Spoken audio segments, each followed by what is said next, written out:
So you can see here that we've got step 1 to 7, and I'll just talk through them briefly because Mark has already discussed some of that. So for fail safes, we need this process is unique because it combines making the claimant factual, or a living man, woman, and also having other steps that I will say that would make it public, like a declaration in the public. So there's no hiding in the dark. See, where there's evil thrive in the dark. Yeah.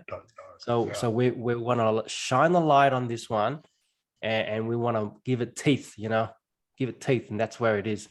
The purpose is to buy more time, and perhaps perpetually, buy time. if that's the aim is to to stop foreclosure or slow down foreclosure, or even just buy time. So step 1 is to create the live life claim certificate, and this package will include that. And I won't talk about prices yet because let's go through this and we might have some questions before we get into the nitty gritty. So no questions there. We've already covered that in the last an hour and a half. Step 2 is the quantum land log. Now, some of you have already heard about that and also have logged in there. The quantum land log, the purpose behind that is once you're a live life claimant, you're a living man or woman, and the living man or woman can own land, whereas fiction entities like your all caps name cannot own land. You can only be a tenant. Like that name, that is that fictitious name can only be a tenant, and that's why they call you joint tenant or tenant on the land. And they're telling you the truth. Actually, it's not actually a deception. They're actually, technically it's true. So the quantum land log is a log of your property, including your live life claim you wish, but mainly the land that your house is built on, and that makes that claim. So it's a 1 year, 1 day claim. So that if there's no counterclaim, then that means you have the superior claim. So someone has to come up and make a counterclaim to see what whether they're more higher than yours. Well, according to this, you are there, on the land. So, according to universal acceptance, if you're there on the land, you control that. You have the right to that. So, for example, a postman who comes around, he can't just claim your land even though he's walking on it. He can't do that because you're on the land. That's the idea. So step 3 is where we send the coroner's letter. Now, does anyone know what a coroner is? Yes. Yeah. Okay. So coroner's quite high up in the. You've got the coroner's court. It's very high up. I believe they even control the sheriffs and some of those allegedly authoritative figures that actually the boots on the ground that actually affects you. So by doing this, you're giving them notice that your living status through the live life claim and also the log. So they don't have any fallback position or excuse to say, well, we don't know about it. Well, you are now. You've been notified, plus public notice, and this is a really very, very powerful notification. So we're shining a light on this process. We're making it known. Step 4 is the power of attorney, which you send a letter to the bank, the one claiming your foreclosure and the lawyers involved, a copy of the coroner's letter and the live life claim and certificate of live birth, all of that. Taking back the power of attorney. Then step 5, we give notice to the bank with a lodial title, which is in the step 2. the cover letter, which is our own letters that we have, caretakers fees, and improvement fees. Let me explain that a little bit. Because they say that you're a tenant on the land, but you know you're the owner, but they presume and assume that you're a caretaker. Well, that means you are taking care of the property, correct? So therefore, you should charge a fee for that. And that's the claim. All right, so that's the process. Step 6, we give notice to the land registry, the fiction land registry, with those copies, the live life claim, the allodial title, and the notice to the bank. So it's building up layer upon layer upon layer, and we're pushing more pressure and more pressure until we get to step 7, which is a notice to the bank and notice to the land registry on the display on the website. And this is something that is very, very powerful. We are putting these claimants and the things they're on Mark's website, which is in the public domain.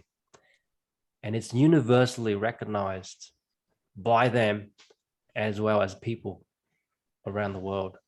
So that is a major step that we've added in.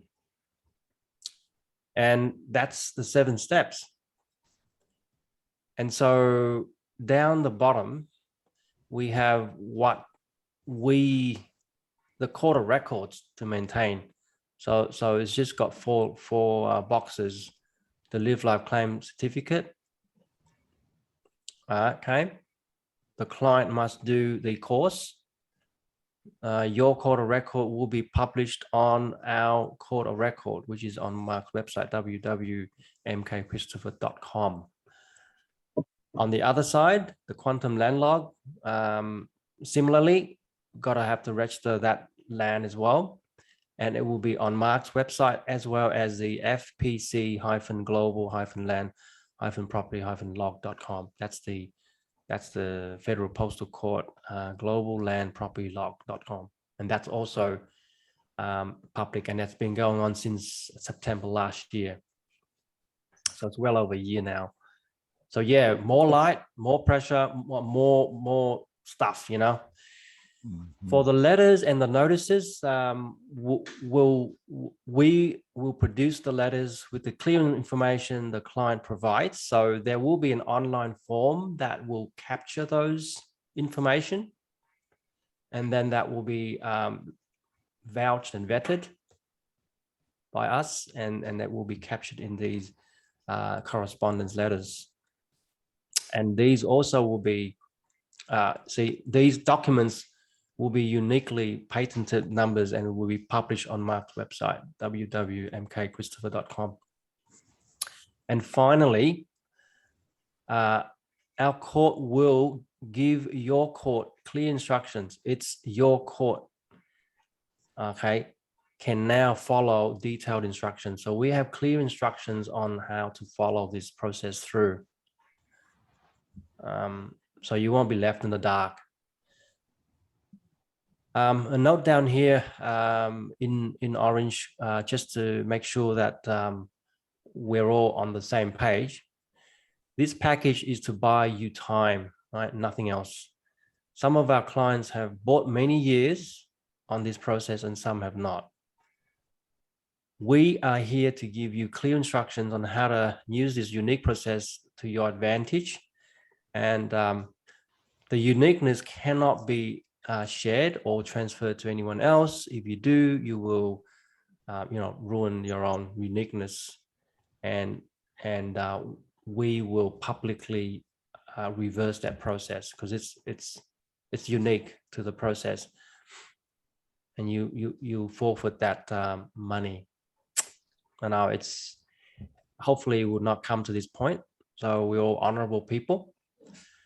In today's society, there's a note here that it's considered okay to plagiarize. Well, I don't think so. Or copy and just take other people's, work. This type of toxic thinking will only cause you to ruin this process and yourself. So it's the law of consequences. You're honorable, you stand honorable, you will reap the benefits. If you don't, then that happens. So that's all I wanted to just give you, a quick snapshot of the process. So I will entertain some questions, maybe 3 questions or 4. I wanted to quickly ask, if you change location, so if you decide to move to another house as it were, or buy another house as it were, so obviously first you would do all of these steps again first, so that you have continuation of correct procedures as it were. Yes, this process is for the one property that you are being chased on. So it's all preparation. So if you've got correspondence from the bank's lawyers about potential foreclosure, then this will be a trigger point, because it takes time to go through the 7 steps. Because how long would someone do the live life claim? Some people might take, 2 weeks, 3 weeks, sometimes more, because they need to go through that knowledge. And then you got to go through the other step 2, step 3. So, you need some time to go through that. But your question is about another, like you're moving to another house and you say you want to do this again, but are you getting foreclosure? If that's I was just saying in general, not only for the landlord, but also for a live life claim. Say if you move location, say even if you own multiple houses or whatever it is, right? Like, right. I mean, not everyone's going to live in the same place forever, as it were,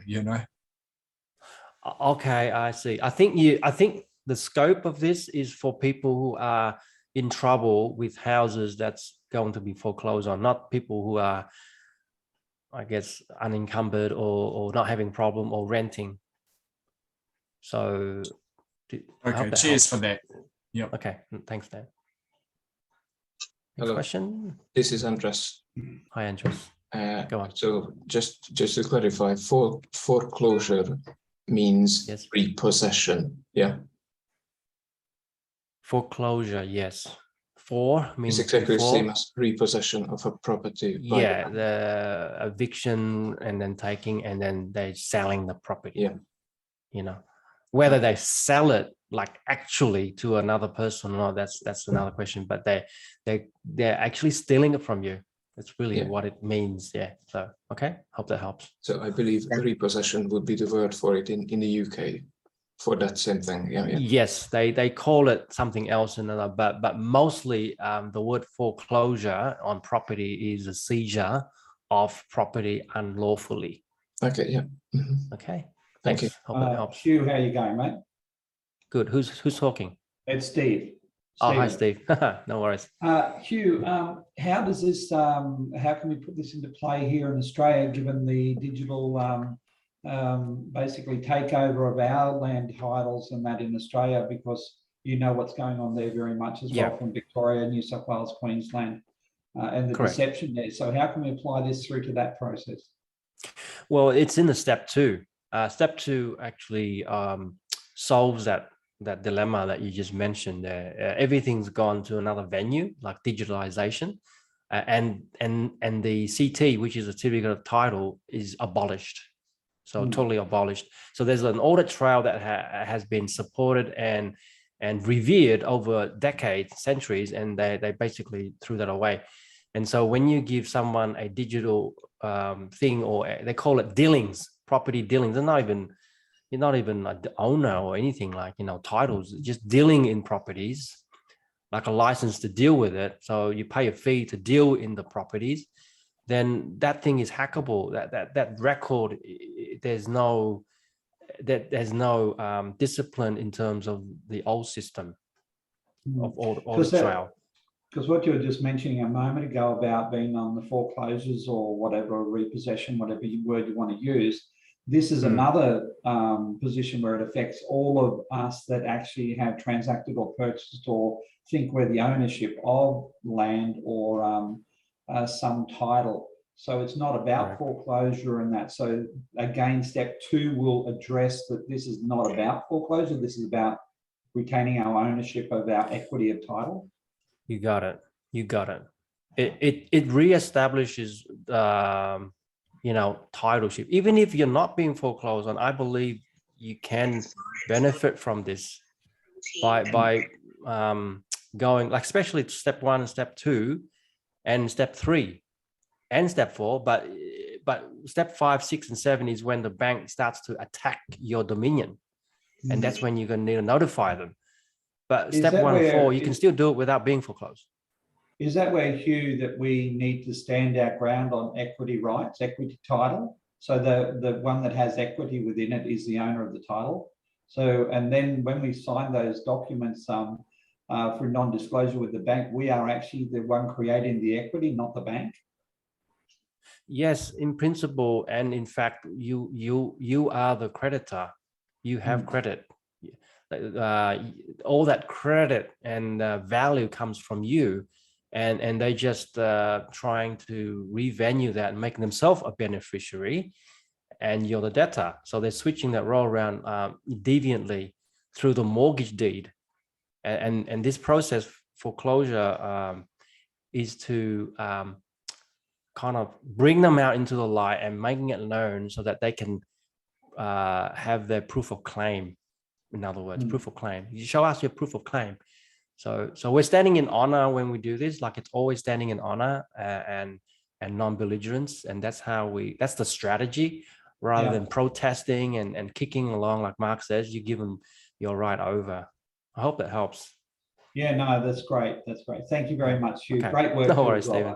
Thanks, man. Next question. Yeah, Hugh, I have a question to the quantum land lock. If we want to lock our land where we live with our house, yes, and we have a separate land, is that a separate lock, or can we add this to the one? Can we do it in once, or do we have to do two land locks? Okay, so each log is each location. It's a GPS factual location, so we can't combine them together. So each application is for one GPS location. Okay. So good. to answer your question, if you have already one house that you've got there, which is built on the land, and you have a vacant land, you need to get another application for that vacant land. Okay, yeah. And the second question, public notice. Yes. Do you have experience if they try to block this? I think Mark can answer that one, but I think the public notice. I'll answer it straight out. The answer is yes. In some counties in the US, they have tried to block it. In others, they've put up no resistance. So it's a yes or no, but mostly yes. It's mostly yes in Chicago and one other states, no resistance in Canada, in this country, etc. So that's why, if you do find resistance, you've got my website to publish it in. Yes. That also acts as a public notice. I Yeah, also told people to make YouTube videos and tell them who they are and what they are. Most of them did it. The ones that did do it, they're safe and happy and all that sort of stuff. The ones that didn't understand what I was talking about, they now contact me for help. I say, can't help you. You had the opportunity, and that's what that is. And plus, you're not really a tricks and traps student. You're not a client of us, so I'm not really interested in helping you. That's just the sad facts of things, life, Roland. Yeah, we recognize this. So here in Nova Scotia, we are waiting more than 2 weeks now that we get an answer. And in Germany, we did it again. And there I'm writing forward and backwards with emails, and they want to know, oh no, we can't do this. And so Roland, some of the publication that we think is public is actually out of bounds for people like call them common people, normal people. Like we have one in Australia called the Gazette, But it's only for public servants and their agents. So even though it's really classified as a public forum, a public publication, of course there's a newspaper, Telegraph, and all that newspapers, but they're very expensive. They can be very costly. So that's another avenue, you know, the print newspaper. But the fallback position is Mark's email, you know, mkchristopher.com. That is public, you know, and they recognize that. So they can't stop. If there's a will, there's a way. They can't stop that, you know. You know, they've got the upper hand and they're controlling, so to speak. But in the end, you know, when you really want to make it known, it will be known, because everything posted on the internet, they know it all. You know, even like what we're talking right now, they probably, you know, would have some way of knowing. So don't worry, you have more power than you think, or we have more power than we think. So we could publish this in our YouTube channel. Well, yeah, YouTube is public. Yeah, okay. I mean, I did mine. Good idea. Yeah. Good Yeah, idea. I Yeah. did mine. Yeah, Mhm. nobody knocked on my door. Yeah. It works. Yeah. That's a good idea. Good, thank Yeah, you. you might not believe it works. Like, oh, who's gonna watch it? Actually, they do. They do monitor it, and so you know that's you telling them. Yeah. Yeah. Okay. Hope Yeah, that helps. Thanks, Roy. Next question. Thanks, I think Mark. maybe one more question or two. Can I ask, so for me, luckily I don't have a mortgage, but I want to have an allodial title for my a superior title. How do I go about getting that? Because I've been trying to contact the land and forestry for the like the patent and all of that. I Sure. see they're kind of giving me the runaround. So how do I get it allodial? Yeah, if you send us your email after this meeting, we can send you a link to start the process. Okay. So Can yeah, I put which it is in the steps chat? sure. Yeah, Charlotte can grab that. Okay. Thank you very much, sir. Thanks, Willie. Thank you. Okay. One more question. One I more have a question. question. Hi, Hugh. Yeah, hi. Focal and Terry. My question Hi, is, Terry. the letter that we send to the bank, do I write the letter, or is there on Mark's website, like how to write to the bank? Like, what do we say? Okay, so So that's part of the your package. that's Oh, part of it's the in the package. pack. Okay, Yeah. okay. It's I part of the got you. package. Yeah. Okay, Yeah. thank you. I mean, yeah, we get you to do work, but you know, we do offer a lot of value in this process, you know. So that's why, yeah, you're not gonna be thrown in the deep end. So yeah, that's part of the package to answer your question. Thank you. No worries, Terry. Nice to talk to you.